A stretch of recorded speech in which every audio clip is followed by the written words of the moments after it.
성경 말씀 중에서 시편은 여러분들 아시다시피 유일하게 우리의 인생사를 통해서 하나님께 그 신앙을 고백하는 그런 형태를 취하고 있습니다. 그래서 우리는 힘들고 어려울 때에 시편 말씀을 통해 많은 위로와 소망을 얻을 수 있습니다. 그래서 저도 이렇게 많은 어려움을 가지고 환난 중에 있는 그런 지체들에게는 시편을 한번 읽어보기를 늘 권유할 때가 많이 있습니다. 왜냐하면 제가 힘들고 어려울 때 시편을 통해서 많은 힘을 얻었기 때문에 그렇습니다. 오늘 우리가 읽은 이 시는 고통 중에 보낸 하루를 마무리하는 저녁에 하나님께 드린 그런 기도입니다.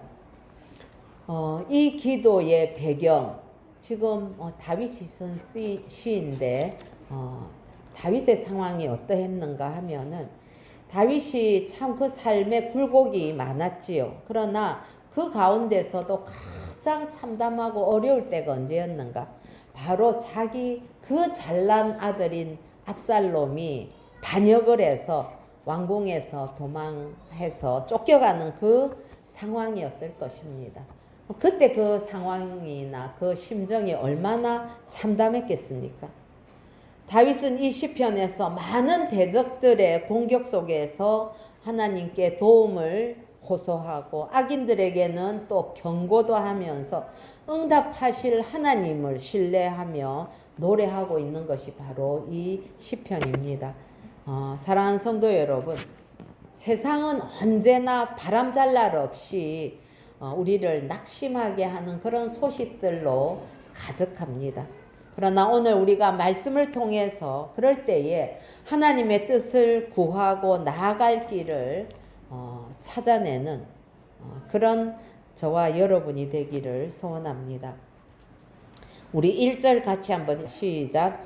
내 의의 하나님이여 내가 부를 때에 응답하소서. 곤란 중에 나를 너그럽게 하셨사오니 내게 은혜를 베푸사 나의 기도를 들으소서. 아멘. 예, 그렇습니다. 다윗은 첫 번째로는 하나님을 부르라 라고 외치고 있습니다. 그런데 하나님을 부르면 하나님께서 응답하신답니다. 예. 우리는 인생길에서 더러더러 가다가 대적자들을 만나게 됩니다. 무고하고 악하게 이야기하고 또 거짓되고 헛된 일을 만들어서 우리를 해치려고 하는 그런 사람들을 불쑥불쑥 만나게 되는 게 인생길입니다. 그럴 때 우리는 누구를 불러야 하겠습니까? 예, 바로 다윗의 이 외침과 같이 하나님을 불러야 하는 것이지요. 다윗은 정말 참담하고 억울한 상황, 자기에게 줄 섰던 자신들의 그 신복들마저도 배반해서 자신을 비아냥거리고 그리고 아들 편에 이렇게 가서 자신의 그러한 이익을 도모하는 그런 상황 속에서 얼마나 사방이 다 막혀버린 것 같이 그렇게 답답한 그런 상황이고 뿐만 아니라 아들이 그렇게 자신을 배반했으니 백성들 보기에도 수치스럽기가 이를 말할 수 없었을 것입니다. 그리고는 정말 내가 이 상황에서 어떻게 해야 되나 어찌할 바 모르는 상황 속에서 다윗은 늘 다윗이 어려서부터 그러했듯이 하나님을 부르게 됩니다. 부를 때에 내 의의 하나님이여 이렇게 불렀지요. 이것은 의로우신 하나님을 부르는 건데 자신의 상황이 지금은 아주 불의한 상황 가운데 있다는 것을 강조하는 표현이기도 하죠. 의의 하나님이여. 하나님, 나는 지금 불의한 상황 가운데 있습니다. 그런 외침이 아니겠습니까? 그러면서 그 의의 하나님은 정의롭게 판단하시는 하나님이다 하는 그런 의미로 다윗은 대적들이 자신을 정죄하고 대적하는 반면에 하나님께서는 언제나 바르게 판단하셔서 오해와 누명을 벗기게 하실 것이다 하는 것에 대해서 확신을 가지고 하나님을 내 의의 하나님이라고 부르고 있는 것입니다. 그렇습니다. 공평한 판단과 저울은 하나님께 있다는 그 사실을 알기 때문에 그는 하나님을 향해 부르짖습니다. 사랑하는 성도 여러분, 하나님을 신뢰하는 사람은 어려운 일을 당했을 때에는 하나님께 부르짖습니다. 하나님을 알지 못하거나 하나님을 신뢰할 수 없으면 그들은 어려운 일을 당하면 어떻게 할까 그렇게 우왕좌왕할 수밖에 없죠. 그러나 하나님을 신뢰하는 사람은 하나님께 부르짖게 됩니다. 다윗은 그 하나님을 어떻게 고백하느냐 하면 그분은 부를 때에 응답하시고, 우리 1절에서 보면 내가 부를 때에 응답하소서 했으니까 내가 부르면 하나님은 응답하시는 분이다. 그리고 곤란 중에 나를 너그럽게 하셨다. 은혜를 베풀어 주셔서 기도를 들어주시는 분이다 라고 하나님을 고백합니다. 여러분, 너그럽게 하셨다는 것은 어떤 것입니까? 옴짝달싹할 수 없는 그런 상태에서 묶여 있는 것 같은 그런 비좁은 데서 벗어나서 넓은 곳으로 나오게 하셨다는 의미입니다. 이것은 하나님께서 다윗에게 대적들로 인해서 생명의 위협을 받는 그런 절체절명의 압박 속에서 벗어나서 구원을 베푸셨다 하는 것을 뜻하는 표현입니다. 여러분, 우리가 알다시피 다윗은 이런 상황을 여러 번 거쳐왔었습니다. 자신의 삶 가운데서. 이전에도 그래서 어려움 가운데 벗어나게 하시는 그 하나님의 역사를 많이 경험했기 때문에 지금과 같은 어쩌면 자기 일생일대의 가장 암담한 이때에 이 위기에서 하나님께서 지금도 구원해 주실 것이다 하는 것을 신뢰하면서 하나님께 도움을 요청하신 것이지요. 옛적 은혜를 기억한 것입니다. 그래서 여러분, 말씀드리지만 이 신앙이라는 것은 하나님께서 이전에 내게 베푸신 그 은혜를 기억해 가는 과정, 이라고 말할 수 있는 겁니다. 그 과정 가운데 또 새로운 은혜를 누리게 되고 그 은혜를 늘 되새기면서 또 앞으로 어려운 일이 있을 때 이 다윗과 같이 옛적 은혜를 기억해내면서 또 새로운 하나님 은혜를 하나님께 구하는 과정이 우리가 신앙의 여정이 될 것입니다. 사랑하는 성도 여러분, 여러분들의 인생이 위기 가운데 있습니까? 혹은 정말 믿어왔던 사람, 저 사람은 그래도 참 나한테 그렇게 할 수 없는 사람인데 했던 그런 사람들이 혹시나 돌아섰습니까? 아니면 내가 이 정도 벌어놨으면 그래도 안전하겠지. 믿어왔던 그 돈이, 믿어왔던 명예나 권력이 등을 돌렸습니까? 누구를 부를 것입니까? 우리를 창조하시고 구원하시는 천지 만물의 주권자이자 참 왕이신 하나님을 부르시기 바랍니다. 우리를 불러주시고 우리를 선택하신 하나님께서 우리 기도에 반드시 응답하십니다. 이전에도 우리를 도우셨던 그 하나님께서 지금도 여전히 저와 여러분을 도우실 것입니다. 여러분, 이럴 때에 무지한 자들은 점술가들에게, 무당에게 물어보겠지요. 우상을 아무리 불러도, 아무리 난리 굿을 해도, 아무리 많은 부적을 가진다 하더라도 여러분, 하나님의 백성을 구원하실 분은 오직 한 분 여호와 하나님 뿐이십니다. 예. 임종을 앞두고 가장 끝까지 살아있는 그 인간의 감각이 여러분은 뭐라고 생각을 하십니까? 그게 청각이라고 하더라고요. 예. 그렇기 때문에 숨이 넘어가고 의식이 없어 보이지만은 소리는 가장 끝까지 이렇게 청각은 남아있어서 들린다고 합니다. 그것은 하나님께서도 어떤 우리의 그 부르는 그 부름에 들으시는 분이기 때문에 끝까지 구원의 소리를 들려주시기 위해서 그런 것은 아닐까 그렇게 생각을 해보기도 했습니다.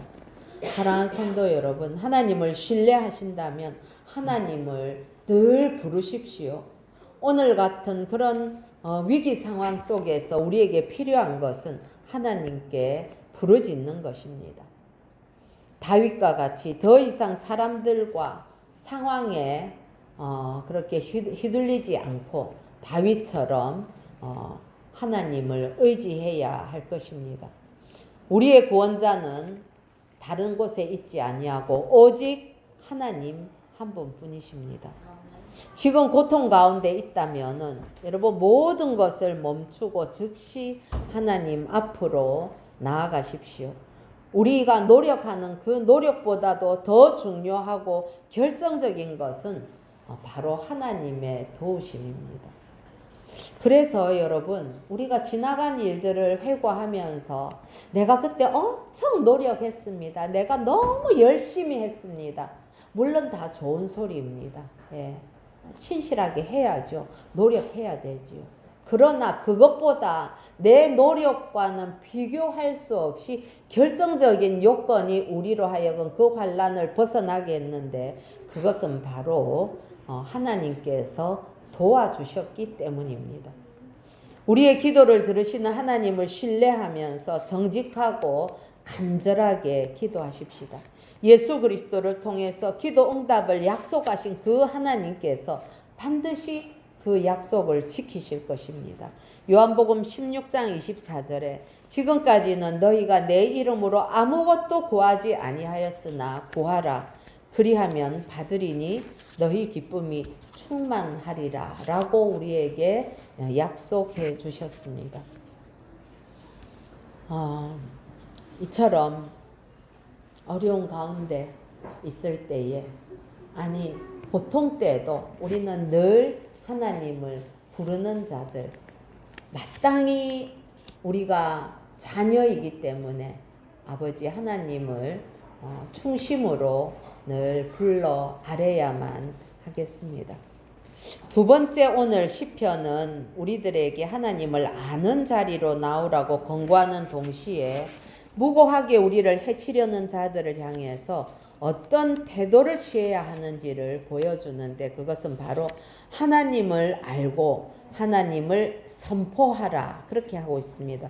우리 2절부터 5절까지 같이 한번 읽어보시겠습니다. 시작.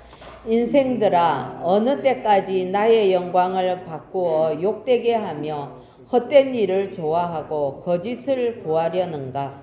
여호와께서 자기를 위하여 경건한 자를 택하신 줄을 너희가 알지어다. 내가 그를 부를 때에 여호와께서 들으시리로다. 너희는 떨며 범죄하지 말지어다. 자리에 누워 심중에 말하고 잠잠할지어다.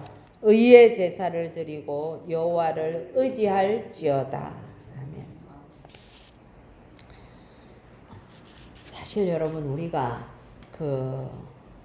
어려운 일을 만나거나 두려울 때에 우리 어릴 때 그런 경험 있으신지 모르겠습니다. 예. 엄청 무섭거든요. 그런데 괜히 그것을 벗어나기 위해서 우리가 하는 것 중에 하나가 뭡니까? 막 스스로 이렇게 큰 소리를 막 내면서 주변에 뭐도 없는데 물러가라 이런 이야기들도 하고 하면서 그렇게 대적을 향해서 용기를 내서 선포할 때에 우리에게 그 두려움이 물러가는 그런 아마 경험들을 하신 일이 있을 것입니다. 여기에서 오늘 이 시편 기자는 하나님이 어떤 분인지를 알아라. 그리고 그 하나님을 선포하라 라고 이야기를 하고 있습니다. 하나님께 대한 신앙을 고백하면서 하나님을 불렀던 다윗은 이제는 자기 대적자들을 향해서 선포하기 시작합니다. 왜냐하면 다윗은 그 중심에 하나님께 대한 신뢰를 가지고 있었기 때문에 사람들을 본질적으로는 두려워하지 않을 수 있었다는 것이지요. 오히려 사람들을 두려워하는 것이 아니라 자신을 향해서 대적자로 서 있는 자들을 향해 너희가 뭘 잘못했는가? 그 잘못에 대해서 이야기를 하고 그들의 죄와 어리석음에 대해서 돌이키라고 충고하고 있습니다. 이건 굉장히 담대한 것입니다. 이건 하나님에 대한 내가 믿는 그 하나님이 어떤 분인가에 대해서 확신과 신뢰가 없다면 할 수 없는 것입니다. 그는 자신을 괴롭게하는 자들의 그 소행을 헛되고 거짓된 것이라 이렇게 이야기합니다. 너희들이 지금 나를 이처럼 어렵게 하고 괴롭게 하지만 그건 다 헛된 것이야. 거짓된 것이야. 라고 담대히 이야기하는 것이죠. 뿐만 아니라 하나님이 자신과 같이 경건한 사람들의 편에 선다는 사실, 경건한 사람들 그 편에 하나님이 함께 계신다는 사실을 기억하라고 말합니다. 분노하거나 죄 짓지 말고 잠잠하라고 권면을 하면서 오히려 살아계신 하나님께 진정성 있는 회개가 있는 의의 제사를 드리라. 그렇게 말씀합니다. 참 가장 공고한 상황 가운데 있는 이 다윗이 어쩌면 이렇게 힘있고 담대한 선포를 할 수 있을까? 그야말로 이것은 믿음이 아니고는 고백할 수 없는 그런 고백이지요. 성도 여러분, 본질적으로 세상은 하나님을 알지 못하고 늘 대적하게 됩니다. 2절에 인생들과 같이 세상은 남이 잘 되는 것을 보려고 하지 않습니다. 그리고 열심을 가지고 도모하는 그런 돈이나 권력이나 명예 이런 것들이 결국은 사실은 다 헛되고 거짓된 것이지요. 세상은 그렇게 늘 하나님을 대적합니다. 오늘 예린이와 노아의 그 홍수의 사건에 대해서 하나님께서 새로운 이제 언약하시는 이야기를 했는데 그렇게 사람들에게 회개하고 돌아오라고 이야기를 해도 사람들은 아무도 듣지 않았지요. 그래서 오히려 산 꼭대기에 방주를 짓고 있는 노아에게 웃기는 소리 하지 말라고, 하나님이 어디 계시냐고, 비가 온다는 거 내가 경험해 본 일이 없다고 그러면서 하나님을 대적했지요. 그러나 구원받은 자는 노아 가족들 그리고 하나님의 은혜를 입었던 한 쌍씩 들어간 그 동물들밖에 없었던 것입니다. 하나님께서는 우리를 거룩하게 구별하셨지요. 이처럼.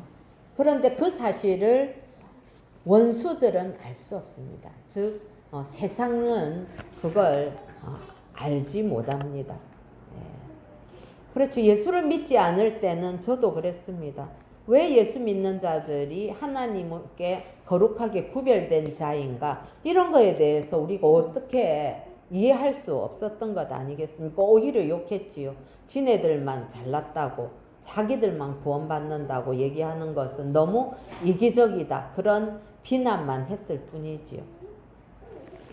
세상은 우리가 하나님께 받는 사랑과 응답에 대해서도 알지 못합니다. 따라서 그들은 지금 하나님 앞에서 자신들이 죄를 범하고 있다는 사실도 알지 못합니다.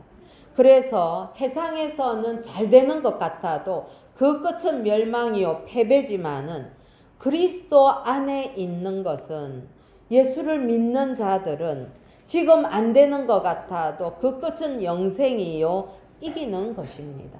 여러분, 우리는 이 사실을 늘 붙들고 있어야만 하겠습니다. 그래서 여러분, 때때로 우리가 고난을 당하고 억울함을 당하고 내가 이해하지 못할 그런 환난을 당한다 할지라도 그 끝은 영생이고 나는 반드시 이기게 되어 있고 하나님과 더불어 함께 그 깊은 사랑의 경지에 들어가기 위해서 하나님께서 나를 그리스도의 장성한 분량에까지 이끄는 과정이다 하는 사실을 우리가 깨달을 때는 내게 주어지는 이 모든 환난, 이유를 알 수 없었던 것이 서서히 윤곽을 드러내면서 하나님의 뜻을 깨달아갈 수 있는 것 아니겠습니까? 그래서 여러분, 하나님을 신뢰하는 사람들은 세상 사람들을 두려워하지 않습니다. 그게 세상 사람들을 무시하거나 그들 위에 교만하게 군림하라는 의미가 아닙니다. 그들을 존중하지만 그러나 세상 사람들의 평가나 그들의 그런 반응에 대해서 두려워하지 않습니다. 두려워하는 대상은 누구인가? 하나님을 두려워하는 것이죠. 오히려 상대의 행동이 잘못되고 불의한 것에 대해서는 하나님의 사람은 담대하게 권면하고 분명하게 하나님의 사랑과 공의를 선포할 수 있어야 합니다. 하나님을 경험한 사람은 하나님이 우리를 선택하시고 우리가 기도할 때 응답하시는 분이라는 사실을 알기 때문에 악인들을 향해서는 오히려 긍휼함을 가지고 그들에게도 사랑으로 진심을 담아서 권면할 수 있는 것 아니겠습니까? 그래서 우리를 대적하는 자들을 향해서 미워하기보다는 오히려 긍휼함을 가지고 권면할 수 있는 것은 악인이 살 길이 의로우신 하나님께로 돌아오는 것 외에는 다른 방법이 없다는 것을 먼저 경험했기 때문에 우리가 세상을 향해서 때로는 억울하게 나를 향해서 대적하는 자를 향해서도 사랑으로 권면할 수 있는 것입니다. 사랑하는 성도 여러분, 다윗은 자신이 경험한 하나님을 전하고 있습니다. 구원자 하나님, 의로우신 하나님, 사랑과 공의의 하나님을 말하고 있는 것이죠. 여러분에게는 참으로 죄로 얼룩졌던 우리를 구하시려고 독생자를 아끼지 아니하시는 그 하나님의 사랑의 확증, 죄인들을 구하시려고 기꺼이 대속의 십자가를 지신 그 예수 그리스도의 구속의 은혜와 사랑을 전할 대상, 그 대상들이 어디에 있습니까? 바로 우리를 향해서 손가락질하는 자들, 교회에 대해서 제대로 이해하지 못하면서도 기독교라고 아예 아이들에게 코로나 때에 그 엄마들이 교회는 아주 이기적인 곳이야, 교회 같은 데 가지 마라고 하면서 아이들의 발걸음을 단절시켰던 그런 사람들에게 우리가 오히려 그리스도의 사랑을 가슴에 품고 그리고 하나님 앞에 나아가 그들을 품고 기도해야 하지 않겠습니까?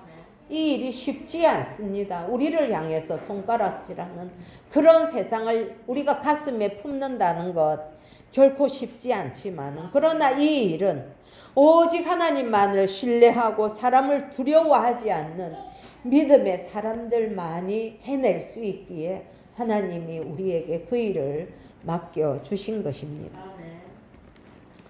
세 번째로는 우리는 하나님을 신뢰하고 그 가운데서 기쁨과 평안을 누려야만 하겠습니다. 우리 6절부터 8절까지 한번 읽어보시겠습니다. 시작. 여러 사람의 말이 우리에게 선을 보일 자 누구뇨 하오니 여호와여 주의 얼굴을 들어 우리에게 비추소서. 주께서 내 마음에 두신 기쁨은 그들의 곡식과 새 포도주가 풍성할 때보다 더하니이다. 내가 평안히 눕고 자기도 하리니 나를 안전히 살게 하시는 이는 오직 여호와이시니이다.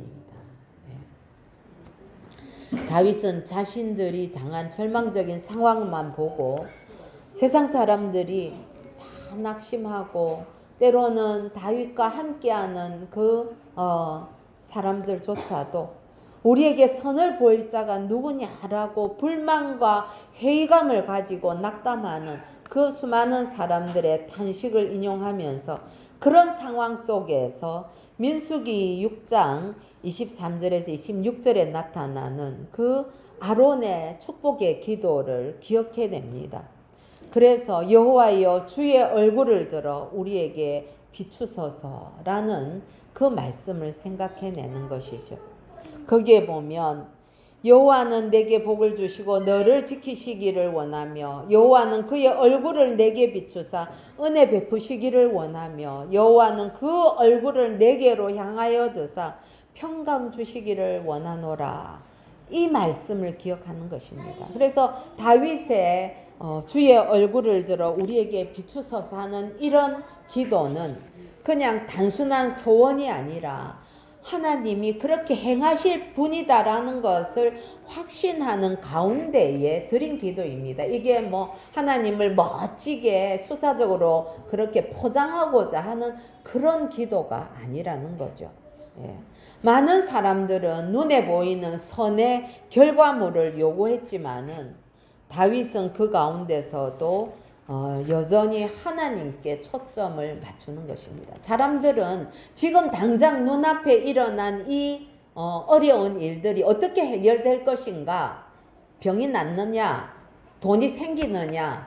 아니면은 뭐 내 명예가 회복되느냐? 억울함에서 구원받느냐? 그 결과물을 내놔봐라.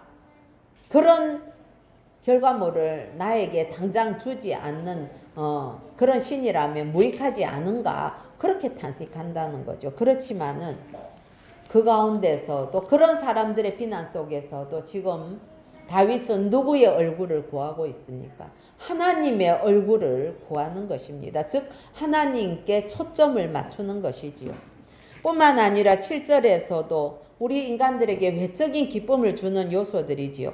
추수에서 얻은 풍성한 수확이 주는 그 기쁨보담도 하나님이 우리 마음에 주시는 이 기쁨은 내가 물질로 얻은 엄청난 그러한 소득보다 그거는 비교할 수 없이 더 크다고 고백하는 것 아니겠습니까? 그리고 어떤 상황 속에서도 나를 지켜주시는 분은 하나님 한 분밖에 없다고 고백을 합니다. 여러분 이 고백을 우리의 입술을 열어서 하는 것이 참 중요합니다. 생각으로만 하고 있는 것이 아니라 내 입술을 열어서 누군가에게 이야기하고 때로는 내가 들으라고 소리를 내서 이야기하는 것이 중요하다는 말입니다. 사랑하는 성도 여러분, 기쁨과 평안의 원천은 오직 하나님이십니다. 이거는 예수 믿고 그 변화가 나타나는 가장 첫 번째가 바로 기쁨이 샘솟는 것입니다. 여러분 기쁨이 없고 예수 믿기 전과 똑같이 그냥 불평과 불만과 불안과 뭐 이런 것만 있다면 그러면 그건 아직까지 예수로 인한 변화가 일어나지 않는 증거지요. 그러나 예수 믿으면서 우리에게 가장 근원적인 변화가 생기는데 그게 기쁨입니다. 왜냐하면 그 기쁨은 하나님 자체로 누리는 기쁨이기 때문에 그렇습니다. 그 기쁨은 누구도 뺏어가지 못합니다. 그래서 예수를 믿은 자들은 민물처럼 밀려오는 그 기쁨, 이거는 세상 사람들은 남들은 전혀 알 수 없는 그 은밀한 기쁨을 가지고 있기 때문에 믿는 자는 늘 그 얼굴에서 미소가 떠나지 않는 것이지요. 세상의 부귀영화에서는 우리가 근원적이고 항구적인 기쁨과 평안을 찾을 수가 없습니다. 우리 한계가 드러나고 주위 일들이 너무도 커져서 좀 있다가 조그만 일만 뭐가 탁 틀어지면 금방 막 큰일 났다 하면서 세상 일 가지고는 우리가 길게 기뻐할 수가 없습니다. 그러나 그럴 때에 우리는 하나님을 의뢰해야 되는 것이죠. 하나님을 신뢰한다는 것은 사람이나 상황에 초점을 맞추지 않고 또 외부의 어떤 조건 때문에 그런 것과는 상관없이 하나님께만 초점을 맞춘다는 뜻입니다. 이럴 때에 세상이 알지도 못하고 세상이 줄 수도 없는 그런 평안과 기쁨을 누릴 수 있는 것이죠. 이렇게 하나님을 믿고 바라볼 때에 우리는 고난 중에도 불구하고 평안히 눕기도 하고 자기도 하는 것 아니겠습니까? 여러분, 고난이 왔을 때에 하나님의 얼굴을 바라보면서 평안히 눕고 자는 저와 여러분 되기를 소원합니다. 코로나와 러시아의 우크라이나 그 침공 이후에 이 세계 질서가 재편되면서 우리는 신냉전주의 시대를 맞이하고 있습니다. 그래서 정말 예상하지 못했던 결과들로 인해서 우리가 앞을 지금 또한 예측하는 것도 어렵습니다. 그게 겉으로 드러난 상황 때문이 아니라 수많은 사람들의 마음이 허탈하여서 갈피를 못 잡고 낙담을 하고 희망을 잃는 그런 상황이 어떤 의미에서는 작금의 상황이라고 할 수 있습니다. 그러나 여러분, 이런 문제의 해결점을 어디에서 찾습니까? 정치가 해결을 온전히 해주던가요? 경제가 해주던가요? 본질적으로 세상은 불안전한 곳입니다. 안전하지 않습니다. 세상 속에는 안전한 곳이 없습니다. 자신의 안전을 위해서 남을 밟고 올라서 보지만은 또 다른 불안이 우리에게 찾아올 수밖에 없습니다. 여러분, 그렇기 때문에 요즘도 우리가 악플 부대가 있는 것을 보지만은 이전에 우리 그 탄핵 전국 시대에도 보면 줄줄이 달리는 그 악플에다가 자기 악플을 또 덧대고 이러면서 어딘가를 향해서 분노를 담아서 욕을 막 하는 그런 시간들이 있었지요. 지금도 일부에서는 이런 일들이 행해집니다. 왜 그렇게 하겠습니까? 자기도 거기 악플에다가 자기 악플 안 더하면 뭔지 그 다수의 물결에서 소외될 것 같은 그런 불안 때문에 하는 것 아니겠습니까? 이게 인간의 한계입니다. 사랑하는 성도 여러분, 우리를 안전하게 지켜주시는 분은 하나님 한 분이십니다. 그분만이 우리 심령에 멈추지 않는 기쁨을 부어주시고 우리 주님만이 우리를 평강에서 평강으로 인도하십니다. 하나님께서 우리를 안 깨워주시면 이 아침을 우리는 매일마다 맞이할 수가 없습니다. 그리고 만약에 그렇다면 불안해서 우리가 어떻게 잠을 잘 수가 있겠습니까? 상황이 우리에게 평강을 주는 것이 아니라는 것이지요. 돈이나 권력이나 군사력이 결코 우리를 안전하게 지켜주지 못합니다. 하나님만이 우리를 어떤 상황에서도 안전하게 지켜주십니다. 여러분, 스데반 집사가 돌에 맞아 죽으면서 그 고통의 현실에 두려워서 매몰된 것이 아니라 그 돌을 맞으면서도 오히려 우리 예수님을 바라보면서 평강을 누렸기 때문에 그는 예수님처럼 죽으면서도 다른 이들을 위해서 기도하면서 순교하신 것 아니겠습니까? 예수님은 십자가에 죽임당하는 극한의 상황에서도 평안을 잃지 않으셨기 때문에 그 말로 할 수 없는 고통 속에서도 강도를 구원하시고, 여러분, 당신의 목숨이 경각에 달려있는데 옆에 있는 사람 구원해줄 정신이 어디 있겠습니까? 우리라면. 그러나 예수님은 그 상황에서도 강도를 구원해 주시고 예수님을 조롱하면서 그렇게 야유하는 이들을 오히려 용서해 달라고 그렇게 기도하실 수 있었던 것 아니겠습니까? 그러나 그 십자가에서 예수님은 죽었지만 다시 살아나셨습니다. 영원한 평안과 안정을 취하신 것입니다. 그러나 왕궁에서 첩첩 호위병을 두고 황금 침대에 누워 자던 그런 왕들은, 대제사장들은 얼마나 불안했습니까? 여러분, 그런 것이 인생사입니다.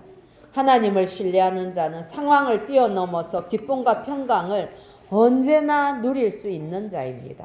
하나님의 뜻이 무엇인지를 생각하고 그 뜻을 물으며 하나님을 부르는 자, 하나님을 알고 선포하는 자, 하나님을 신뢰하고 그 가운데 평강을 누리는 자, 그런 자가 바로 하나님의 사람이지요.